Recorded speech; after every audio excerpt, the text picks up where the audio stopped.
ചെയ്യുന്നത്. പക്ഷെ മെഡിറ്റേഷന് വേറെ തലങ്ങളുണ്ട്. മെന്റൽ പീസും ആ ഒരു നമുക്ക് പറയുന്നത് അതിന്റെ ഒരു ബൈ പ്രൊഡക്റ്റ് ആണ്. ശരിക്കും മെഡിറ്റേഷൻ എന്ന് പറഞ്ഞു കഴിഞ്ഞാൽ നമ്മുടെ ഒരു ബോധാവസ്ഥയാണ്. അതായത് നമ്മൾക്ക് ഓൾറെഡി ഒരു ബോധമുണ്ട്. അതായത് കോൺഷ്യസ് ആണ്. ഇംഗ്ലീഷ് കോൺഷ്യസ്നെസ് എന്ന് പറയും.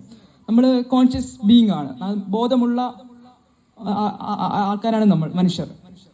അപ്പൊ ഈ നമ്മുടെ ഈ കോൺഷ്യസ്നെസ് എന്ന് പറയുന്നത് നോർമൽ സ്റ്റേറ്റിൽ എന്ന് പറഞ്ഞു കഴിഞ്ഞാൽ അതൊരു ലോ സ്റ്റേറ്റിലാണ് എക്സിസ്റ്റ് ചെയ്യുന്നത്. അതായത് നമ്മുടെ ബോധം എന്ന് പറയുന്നത് ഒരു മൈന്യൂട്ട് ആയിട്ട് ഉള്ളൂ. അതായത് ഇപ്പൊ 10 മാത്രമേ നമ്മൾ കോൺഷ്യസ് ആയിട്ടുള്ളൂ. അതിൽ 9 നമ്മൾ അൺകോൺഷ്യസ് ആണ്. കൂടുതൽ അബോധമാണ്. ഒരുപാട് അബോധം നമ്മളിലുണ്ട്.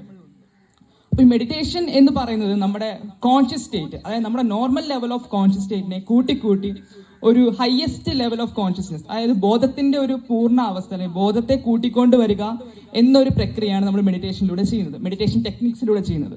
അപ്പോൾ മെഡിറ്റേഷൻ എന്ന് പറഞ്ഞു കഴിഞ്ഞാൽ ഒരു ബോധത്തിന്റെ ഒരു പൂർണ്ണ അവസ്ഥയാണ്. അപ്പൊ ആ അവസ്ഥയിലേക്ക് എത്താൻ വേണ്ടിയാണ് നമ്മൾ മെഡിറ്റേഷൻ ടെക്നിക്സ് ചെയ്യുന്നത്, പലതരം മെഡിറ്റേഷൻ ടെക്നിക്സ്. സോ എന്തിനാണ് നമ്മൾ ശരിക്കും ഈ ഒരു ബോധം കൂട്ടുന്നത്? എന്താണ് ഇതിന്റെ ഒരു പ്രസക്തി? എന്തിനു നമ്മൾ ബോധം നമ്മുടെ കൂട്ടണം? നമുക്ക് ഓൾറെഡി ഒരു ബോധമുണ്ട്, പക്ഷെ എന്തിനു നമ്മൾ അതിനെ കൂട്ടിക്കൊണ്ട് വരണം? ഇപ്പം നമ്മുടെ ഈ ഒരു ബോധക്കുറവ്, അല്ലെങ്കിൽ നമ്മൾ കൂടുതൽ അബോധാവസ്ഥയിൽ ജീവിക്കുന്നത് മൂലമാണ് നമ്മളിൽ പല പ്രശ്നങ്ങളും ഉണ്ടാകുന്നത്, പല രീതിയിലുള്ള പ്രശ്നങ്ങൾക്ക്. ഇപ്പം നമ്മുടെ മെയിനായിട്ട് നമ്മുടെ മനസ്സ് കൺട്രോളിലല്ലാത്തതിന്റെ മെയിൻ കാര്യം നമ്മുടെ അബോധമാണ്. നമ്മൾ അബോധം, അതായത് ഇംഗ്ലീഷിൽ അൺകോൺഷ്യസ്നെസ് എന്ന് പറയും, അൺകോൺഷ്യസ് സ്റ്റേറ്റ്, മലയാളത്തിൽ അതിന് അബോധം എന്ന് പറയും. ആ അബോധാവസ്ഥയിൽ നമ്മൾ ജീവിക്കുന്നതുകൊണ്ടാണ് നമുക്ക് മൈൻഡ് കൺട്രോളിലല്ലാതെ വരുന്നത്. അപ്പൊ നമുക്ക് മൈൻഡ് നമ്മുടെ കൺട്രോളിൽ വരണം. അതായത് മൈൻഡ് നമ്മുടെ കൺട്രോളിൽ വരണമെങ്കിൽ നമ്മൾ കൂടുതൽ കോൺഷ്യസ് ആകണം. നമ്മുടെ കോൺഷ്യസ്നെസ് കൂടുന്നതിനനുസരിച്ച് അതിന്റെ പാരലായിട്ട് നമ്മുടെ മൈൻഡ് നമ്മുടെ കൺട്രോളിൽ വരും. അപ്പം കോൺഷ്യസ്നെസ്സിൽ നമ്മൾ കൂട്ടിക്കൊണ്ട് വരുന്നതോറും നമുക്ക് കിട്ടുന്ന പ്രേരണ എന്ന് പറഞ്ഞാൽ നമ്മുടെ മൈൻഡ് നമ്മുടെ കൈപ്പിടിയിൽ കിട്ടും. ഇപ്പൊ നമ്മൾ വെറുതെ ഇരിക്കുവാണെങ്കിൽ പോലും നമ്മുടെ മൈൻഡിൽ 24 hours ഇങ്ങനെ ചിന്തകൾ വന്നുകൊണ്ടേയിരിക്കും. സോ ഈ ഒരു സ്റ്റേറ്റ് നമുക്ക് കൂടിക്കൂടി വരുവാണെങ്കിൽ, ഇത് കൂടിക്കൂടി വന്നു കഴിഞ്ഞാൽ ഒരു പോയിന്റ് കഴിയുമ്പോൾ നമുക്ക് മൈൻഡ് നമ്മുടെ കംപ്ലീറ്റ് നമ്മുടെ കയ്യിൽ നിന്ന് വിട്ടുപോകും. ആ ഒരു സ്റ്റേറ്റൊക്കെയാണ് നമ്മൾ മാഡ്നെസ് എന്ന് പറയുന്നത്. ഇപ്പൊ ഒരു ഭ്രാന്തനായ ഒരാളെ സംബന്ധിച്ചോളം അയാൾ എന്ന് പറഞ്ഞു കഴിഞ്ഞാൽ, ഒരു ഭ്രാന്തൻ എന്ന് നമ്മൾ വിശേഷിപ്പിക്കുന്ന ആൾ എന്ന് പറഞ്ഞു കഴിഞ്ഞാൽ അയാൾ കംപ്ലീറ്റ്ലി ഒരു അൺകോൺഷ്യസ് സ്റ്റേറ്റ് ആണ്. അതായത് നമ്മളെ സംബന്ധിച്ചോളം ഇപ്പം നമ്മളെ സംബന്ധിച്ചോളം കംപ്ലീറ്റ്ലി അൺകോൺഷ്യസ് ആയിട്ട് കംപ്ലീറ്റ്ലി അയാൾ ഒരു വേറൊരു മൈൻഡിന്റെ ഒരു ബിലോ മൈൻഡ് എന്ന് പറഞ്ഞ ഒരു സ്റ്റേറ്റിലാണ് അയാൾ ജീവിക്കുന്നത്. സോ നമ്മുടെ എന്ന് പറഞ്ഞാൽ നമ്മളും ഏതൊരു നിമിഷവും നമ്മൾ ഒരു ഭ്രാന്തമായ അവസ്ഥയിലേക്ക് പേഷ്യൻസ് വരുമ്പോൾ കൂടി ടെൻഷൻ കൂടി അങ്ങനെ നമ്മൾ പെട്ടെന്ന് നമുക്കത് സ്ലിപ്പായി നമ്മളും ഒരു ഭ്രാന്തമായ അവസ്ഥയിലേക്ക് പോകാം. പക്ഷെ നമ്മൾ ഇടയ്ക്കൊക്കെ നമ്മുടെ ജീവിതത്തിൽ അങ്ങനെ പോകുന്നുണ്ട്, നമ്മൾ പോലും അറിയാതെ. പക്ഷെ നമുക്ക് തിരിച്ചു വരാൻ പറ്റുന്നുണ്ട്, വീണ്ടും നമുക്ക് നമ്മുടെ ഒരു നോർമൽ സ്റ്റേറ്റിലേക്ക് വരാൻ പറ്റുന്നുണ്ട്. പക്ഷെ എപ്പോൾ വേണമെങ്കിലും നമ്മളും ഒരു ഭ്രാന്തനാകാൻ ചാൻസസ് കൂടുതലാണ്, കാരണം നമ്മുടെ അൺകോൺഷ്യസ്നെസ് അത്രയും കൂടുതലാണ്. അപ്പൊ നമ്മൾ മെഡിറ്റേഷൻ ടെക്നിക്സിൽ ചെയ്യുന്ന ഇത്രയേ ഉള്ളൂ, അതായത് നമ്മുടെ കോൺഷ്യസ്നെസ് കൂട്ടിക്കൊണ്ട് വരിക എന്നതേ ഉള്ളൂ. പിന്നെ ഈ കോൺഷ്യസ്നെസ് കൂട്ടുന്നത് മൂലം അതുകൊണ്ട് ഉദ്ദേശിക്കുന്ന എന്ന് പറഞ്ഞു കഴിഞ്ഞാൽ നമ്മളുടെ എവല്യൂഷൻ എന്ന് പറയും. അതായത് ഇംഗ്ലീഷിലെ എവല്യൂഷൻ എന്ന് പറയും, അതായത് മലയാളത്തിൽ പരിണാമം. അതായത് മനുഷ്യന്റെ പരിണാമമാണ് ശരിക്കും മെഡിറ്റേഷൻ എന്ന് പറയുന്നത്. മെഡിറ്റേഷൻ ഒരുപാട് തലങ്ങളുണ്ട്. അതിന്റെ മെയിൻ ഉദ്ദേശം എന്ന് പറയുന്നത് നമ്മുടെ പരിണാമമാണ്. അതായത് മനുഷ്യൻ ഇനിയും എവല്യൂഷൻ നടക്കും, അതായത് നമുക്ക് ഇനിയും ഇവോൾവ് ആകാൻ പറ്റും. അതായത് നമുക്കിപ്പം ഒരു സ്റ്റേറ്റിലുണ്ട്. ഇപ്പൊ നമ്മൾ എന്താ പറയാ, ഡാർവിന്റെ തിയറി ഉണ്ടല്ലോ, നമ്മുടെ സ്കൂളിൽ എല്ലാവരും ചാൾസ് ഡാർവിന്റെ തിയറി എനിക്കൊന്നും എല്ലാവർക്കും അറിയാൻ തോന്നുന്നു. നമ്മള് പരിണാമം സംഭവിച്ചു നമ്മൾ പല ജീവജാലങ്ങളിൽ. പക്ഷെ അത് ഫിസിക്കൽ ലെവലില് ആ തിയറി ഓക്കെ ആണ്, നമ്മൾ ഫിസിക്കലി ഇത്ര എവോൾവ് ആകത്തുള്ളൂ. പക്ഷെ ഇനി നമുക്ക് എവല്യൂഷൻ സംഭവിക്കും, അതായത് ഇനി നമുക്ക് പരിണാമം, ഇനി നമുക്ക് ഉയരങ്ങളിലേക്ക് പോകാൻ പറ്റും. അതാണ് നമ്മൾ മെഡിറ്റേഷന്റെ പ്രോസസ്സ് എന്ന് പറഞ്ഞു കഴിഞ്ഞാൽ നമ്മുടെ എവല്യൂഷൻ ആണ്. അതായത് നമ്മൾ കോൺഷ്യസ്നെസ്സിൽ നമുക്കിനി പരിണാമം സംഭവിക്കാൻ പറ്റും. അതായത് കോൺഷ്യസ്നെസ്സിനെ കൂട്ടുന്നതിലൂടെയാണ് നമുക്ക് നമ്മുടെ ഒരു ശരിക്കുള്ള ഒരു എന്താ പറയാ നമ്മളെ തിരിച്ചറിയാൻ പറ്റുക. അതായത് നമ്മുടെ സെൽഫ് നേച്ചർ എന്നൊക്കെ പറയും. അപ്പം മെഡിറ്റേഷൻ കൊണ്ട് ഉദ്ദേശിക്കുന്നത് മെയിനായിട്ട് നമ്മുടെ ആ ഒരു പരിണാമമാണ്. അതിലേക്ക് എത്താനാണ് നമ്മൾ മെഡിറ്റേഷൻ ടെക്നിക്സ് ഉപയോഗിക്കുന്നത്. പിന്നെ നമ്മളിലെ ഹാപ്പിനെസ്, ആനന്ദം, അതായത് നമ്മൾ ഇതെല്ലാം ആഗ്രഹിക്കുന്നതാണ്. നമ്മളല്ലേ എപ്പോഴും ഹാപ്പി ആയിട്ടിരിക്കുക, എപ്പോഴും സന്തോഷമായിട്ടിരിക്കുക, 24 മണിക്കൂർ നമ്മളൊരു പരമാനന്ദത്തിൽ ജീവിക്കുക എന്ന് നമ്മളെല്ലാവരും ആഗ്രഹിക്കുന്നുണ്ട്. അതിനുവേണ്ടിയാണ് നമ്മൾ ഓരോ കാര്യങ്ങളും ചെയ്യുന്നത് തന്നെ, നമ്മൾ ഡെയിലി വർക്ക് ചെയ്യുന്നത് അങ്ങനെ. പക്ഷെ ഇതെല്ലാം നമ്മൾ ഒരുപാട് സ്ട്രഗിൾ ചെയ്താണ് നമ്മൾ ഒരു നിമിഷത്തെ ഹാപ്പിനെസ്സിന് വേണ്ടി നമ്മൾ പല കാര്യങ്ങളും ചെയ്യുന്നത്. മദ്യപിക്കുക, ഡ്രഗ്സ് ഉപയോഗിക്കുക, ഇതിന്റെയൊക്കെ ഒരു പിൻഭാഗം എന്ന് പറയുന്നത് ഇതിന്റെയൊക്കെ എന്തുകൊണ്ട് ആൾക്കാർ ഡ്രഗ്സ് ഉപയോഗിക്കുന്നു, എന്തുകൊണ്ട് മദ്യപാനത്തിലേക്ക് പോകുന്നു, അതിലവർക്ക് ഒരു ഒരു ഒരു റിലീഫ് അല്ലെങ്കിൽ കുറച്ചു നേരത്തേക്ക് ഒരു ഹാപ്പിനെസ്സിന് വേണ്ടിയാണ് ചെയ്യുന്നത്.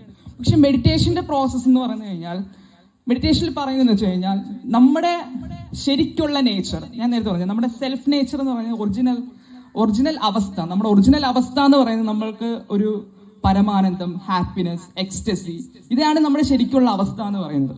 നമുക്ക് ആ അവസ്ഥ ഇല്ലാത്തത് എന്തുകൊണ്ടാണെന്ന് വെച്ച് കഴിഞ്ഞാൽ നമ്മൾ അബോധത്തിലായതുകൊണ്ടാണ്.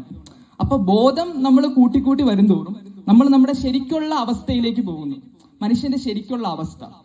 ഇപ്പൊ നമ്മൾ ശരിക്കും നമ്മുടെ നോർമൽ അവസ്ഥയിലല്ല ഇരിക്കുന്നത്, നമ്മളൊരു അബ്നോർമൽ സ്റ്റേറ്റ് ആണ്. ഈ അബ്നോർമൽ സ്റ്റേറ്റ് എന്നുകൊണ്ട് ഉദ്ദേശിക്കുന്നത് നമ്മൾ കുറച്ച് കോൺഷ്യസും കൂടുതലും അൺകോൺഷ്യസും ആണ്. ഈ അബ്നോർമാലിറ്റിയിൽ ഉള്ളത് കൊണ്ടാണ് നമുക്ക് എപ്പോഴും ഒരു സങ്കടങ്ങൾ വരുന്നത്, ഡിപ്രഷൻ വരുന്നത്, ആൻസൈറ്റി വരുന്നത്, ഇങ്ങനെയുള്ള എല്ലാത്തരം നെഗറ്റീവ് സ്റ്റേറ്റ്സും വരുന്നതിന്റെ കാര്യം നമ്മൾ ഈ ഒരു അബ്നോർമൽ സ്റ്റേറ്റിൽ ജീവിക്കുന്നതുകൊണ്ടാണ്. സോ മെഡിറ്റേഷനിലൂടെ നമ്മൾ നമ്മുടെ ഒറിജിനൽ സ്റ്റേറ്റിൽ എത്തുമ്പോൾ നമുക്ക് നമ്മളെ സംബന്ധിച്ചോളം ടെൻഷൻസ് കാണില്ല, ഫുൾ ടൈം നമ്മൾ ഹാപ്പി ആയിരിക്കും. അങ്ങനെ നമ്മുടെ ജീവിതത്തിന്റെ ഒരു ക്വാളിറ്റിയെ മാറിപ്പോകും. അതോടൊപ്പം നമ്മൾ ഈ ഡ്രഗ്സ് അതിനോടൊക്കെ ഉള്ള ഒരു നമ്മുടെ ആ ഒരു അങ്ങനെ ആൾക്കാർ പോകുന്നതിന്റെ ട്രെൻഡ് തന്നെ നമുക്ക് മാറ്റിക്കാം. കാരണം നമുക്ക് ഓട്ടോമാറ്റിക്കലി നമ്മൾ ഇത് ക്രിയേറ്റ് ചെയ്യാൻ പറ്റും. ഇപ്പൊ ഒരു ഡ്രഗ് എടുക്കുമ്പോൾ നമ്മൾ ഓട്ടോമാറ്റിക്കലി എന്താ ചെയ്യുന്നത്, അത് നമ്മൾ കഴിക്കുമ്പോൾ നമ്മളിൽ ഉണ്ടാകുന്ന കെമിക്കൽ ചേഞ്ചസ് പോലും നമുക്കൊരു എക്സ്റ്റസി, ഒരു ഹൈ ഒക്കെ കിട്ടും. അപ്പൊ ഇതേ സ്റ്റേറ്റ് നമുക്ക് ശരിക്കും നമ്മുടെ അവകാശമാണെന്നാണ് പറയുന്നത്, മെഡിറ്റേഷനിൽ പറയുന്നത്. അതായത് നമ്മുടെ ഒറിജിനൽ സ്റ്റേറ്റ് ഇതാണ്, നമ്മൾ പരമാനന്ദത്തിൽ ജീവിക്കേണ്ട ആൾക്കാരാണ്. പക്ഷെ നമ്മുടെ ആ ഒരു നമ്മൾ കോൺഷ്യസ് അല്ല എന്ന ഒറ്റ കാര്യം മാത്രമാണ് നമുക്ക് ഇതൊന്നും എക്സ്പീരിയൻസ് ചെയ്യാൻ പറ്റാത്തത്. ഇപ്പോൾ നമ്മുടെ എന്താ പറയാ, ഇപ്പൊ സ്പിരിച്വാലിറ്റി എന്ന ഒരു ഉദ്ദേശം എന്തുകൊണ്ട് ഇപ്പം എന്താ പറയാ, സ്പിരിച്വാലിറ്റി എന്ന് പറയുമ്പോൾ മലയാളത്തിൽ ആത്മീയത എന്ന് പറയും. അപ്പം ആ ഒരു വാക്ക് ഒരുപാട് മിസ്ഇന്റർപ്രിട്ടേഷൻ ഉള്ളതാണ്. പക്ഷേ സ്പിരിച്വാലിറ്റിയിൽ നമ്മൾ ചെയ്യുന്നത് എന്താണെന്ന് വെച്ച് കഴിഞ്ഞാൽ ഈ ഒരു സംഭവമാണ്, അതായത് മെഡിറ്റേഷനിലൂടെ നമ്മുടെ കോൺഷ്യസ്നെസ്സിനെ കൂട്ടിക്കൊണ്ട് വരിക എന്നൊരു സംഭവം. അപ്പം നിങ്ങൾ നമ്മുടെ ബോഡി ശ്രദ്ധിച്ചെന്നറിയില്ല, ബിയോണ്ട് മൈൻഡിന്റെ ബോഡിയിൽ നമ്മൾ എഴുതി വെച്ചിട്ടുണ്ട് active meditation four physical, mental and spiritual health. അതായത് ആക്റ്റീവ് മെഡിറ്റേഷൻ ഫോർ ശരീരവും മനസ്സിനും ആത്മീയവുമായ ആരോഗ്യമാണ് നമ്മൾ ആക്റ്റീവ് മെഡിറ്റേഷനിലൂടെ കൊടുക്കുന്നത്. അത് നമ്മൾ അവതരിപ്പിക്കാൻ പോകുന്നത്, എല്ലാവർക്കും കൊടുക്കാൻ പോകുന്നത് ആക്റ്റീവ് മെഡിറ്റേഷൻസ് ആണ്. അപ്പൊ ഈ ആക്റ്റീവ് മെഡിറ്റേഷൻ എന്താന്ന് ഞാൻ പറയാം. മെഡിറ്റേഷൻ എന്നത് നൂറ്റാണ്ടുകളോളം പഴക്കമുള്ള ഒരു സംഭവമാണ്. ശരിക്കും പറഞ്ഞാൽ അതിന് കണക്കില്ല. ശരിക്കും മെഡിറ്റേഷൻ അത് നമുക്കത് എക്സാക്ട് എവിഡൻസ് ഇല്ല. ഇപ്പൊ പറയുകയാണെങ്കിൽ കണക്കിന് വർഷം മുമ്പ് ഉള്ള സംഭവം കേട്ടാണ്, 10,000 അല്ല ലക്ഷം, അതിന് അതിന് കണക്കില്ല, എനിക്ക് പറയാൻ പറ്റൂല. അപ്പോൾ ഈ ഒരു ആക്റ്റീവ് മെഡിറ്റേഷൻ കൊണ്ട് ഉദ്ദേശിക്കുന്നത് എന്താണെന്ന് വെച്ച് കഴിഞ്ഞാൽ, നമ്മുടെ പണ്ടത്തെ ഒരു മെഡിറ്റേഷൻ എന്ന് പറഞ്ഞു കഴിഞ്ഞാൽ കൂടുതലും ഇരുന്ന് ധ്യാനിക്കുക എന്നൊരു സെറ്റപ്പാണ്. അല്ല, നമുക്ക് കണ്ണടച്ചിരുന്ന് ധ്യാനിക്കുക കണ്ണടച്ച് ഇന്ന് ധ്യാനിക്കുക എന്ന് പറഞ്ഞാൽ ഭയങ്കര, മെഡിറ്റേറ്റ് ചെയ്യുന്ന പറഞ്ഞാൽ ഭയങ്കര പാടാണ്. അങ്ങനെയാണ് കുറച്ച് മെഡിറ്റേഷന്റെ മാസ്റ്റേഴ്സ് ആയിട്ടുള്ള കുറെ ആൾക്കാർ, അതായത് ഒരുപാട് പേര് ഇപ്പം നിങ്ങൾ കേട്ട് കാണുമല്ലോ, സൂഫിസം എന്ന് പറഞ്ഞാൽ എനിക്കൊന്നും എല്ലാവർക്കും ഉണ്ട്. സൂഫിസത്തിൽ ആക്റ്റീവ് മെഡിറ്റേഷൻ ഉണ്ട്. അതായത് നമ്മൾ ഈ ശരീരം അനങ്ങി, ഫിസിക്കൽ ആക്ടിവിറ്റി, ശരീരം അനങ്ങിക്കൊണ്ടുള്ള മെഡിറ്റേഷനാണ് ആക്റ്റീവ് മെഡിറ്റേഷൻ എന്ന് പറയുന്നത്. അപ്പോൾ ഞാനൊരു കാര്യം വിട്ടുപോയി. അതായത് 2 തരം മെഡിറ്റേഷൻസ് ആണ് ബേസിക്കലി ഉള്ളത്, ആക്റ്റീവ് മെഡിറ്റേഷനും പാസീവ് മെഡിറ്റേഷനും. ആക്റ്റീവ് മെഡിറ്റേഷൻ എന്ന് പറഞ്ഞു കഴിഞ്ഞാൽ ശരീരം അനങ്ങിക്കൊണ്ടുള്ള ഫിസിക്കൽ ആക്ടിവിറ്റി, ഡാൻസിങ് ഉണ്ട്. അങ്ങനെ ശരീരചലനങ്ങളിലൂടെ നമുക്ക് മെഡിറ്റേഷൻ എളുപ്പത്തിൽ ചെയ്യാൻ പറ്റുന്ന ഒരു സംഭവമാണ് ആക്റ്റീവ് മെഡിറ്റേഷൻ. ഈ ഇരുന്ന് മെഡിറ്റേറ്റ് ചെയ്യാൻ ബുദ്ധിമുട്ടുള്ളവരാണ് കൂടുതലും ആക്റ്റീവ് മെഡിറ്റേഷൻ പ്രിഫർ ചെയ്യുന്നത്. അപ്പം ആക്റ്റീവ് മെഡിറ്റേഷനിൽ നമ്മൾ മെയിൻ ആയിട്ട് കൊടുക്കുന്നത് എന്ന് വെച്ച് കഴിഞ്ഞാൽ, നമ്മൾ 3 തലങ്ങൾ ഞാൻ നേരത്തെ പറഞ്ഞോളൂ, physical, mental and spiritual. Physical activity ഉള്ളതുകൊണ്ട് നമുക്കൊരു ഫിസിക്കൽ, ഇപ്പൊ ശരീരം അനങ്ങാത്തവരാണെങ്കിൽ ഫിസിക്കൽ ആക്ടിവിറ്റിയിലൂടെ നമുക്കൊരു ഫിസിക്കൽ ഹെൽത്ത് കിട്ടും. പിന്നെ നമ്മൾ മെന്റൽ ഹെൽത്തും സ്പിരിച്വൽ ഹെൽത്തും ഓൾറെഡി പാരലായിട്ട് നടക്കുന്ന സംഭവമാണ്. അതായത് നമ്മൾ സ്പിരിച്വൽ ഹെൽത്ത് ഡെവലപ്പ് ആവും തോറും ഓട്ടോമാറ്റിക്കലി നമ്മുടെ മെന്റൽ ഹെൽത്തും ഡെവലപ്പ് ആവും. അതായത് ഈ സ്പിരിച്വൽ ഹെൽത്ത് എന്ന് ഉദ്ദേശിക്കുന്നത് ആത്മീയമായ ആരോഗ്യം, മലയാളത്തിൽ പറയണം. ആത്മീയമായ ആരോഗ്യം എന്ന് ഉദ്ദേശിക്കുന്നത് നമ്മുടെ കോൺഷ്യസ്നെസ്സിന്റെ ഹെൽത്ത് ആണ് സ്പിരിച്വാലിറ്റി എന്ന് പറയുന്നത്.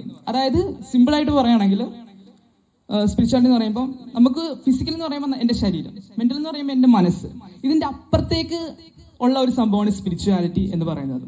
അപ്പോൾ മെഡിറ്റേഷനിലൊക്കെ പറയുന്നതെന്ന് പറഞ്ഞു കഴിഞ്ഞാൽ സ്പിരിച്വാലിറ്റി എന്നുകൊണ്ട് ഉദ്ദേശിക്കുന്ന കോൺഷ്യസ്നെസ്സിന്റെ സംഭവമാണ്. അപ്പൊ കോൺഷ്യസ്നെസ്സിന്റെ ഹെൽത്ത്, ഫിസിക്കൽ ഹെൽത്ത് അതായത് ശരീരത്തിന്റെ ഹെൽത്ത്, മെന്റൽ ഹെൽത്ത്, പിന്നെ സ്പിരിച്വൽ ഹെൽത്ത്, കോൺഷ്യസ്നെസ് ഹെൽത്ത്, ഈ 3 ഹെൽത്തിനെ പ്രൊമോട്ട് ചെയ്യുന്ന ഒരു സംഭവമാണ് ആക്റ്റീവ് മെഡിറ്റേഷൻ എന്ന് പറയുന്നത്. സോ എല്ലാവർക്കും മെഡിറ്റേഷനെ പറ്റി ഒരു ധാരണ കിട്ടിയെന്ന് വിചാരിക്കുന്നു. എന്തെങ്കിലും സംശയങ്ങളോ എന്തെങ്കിലും ഉണ്ടോ?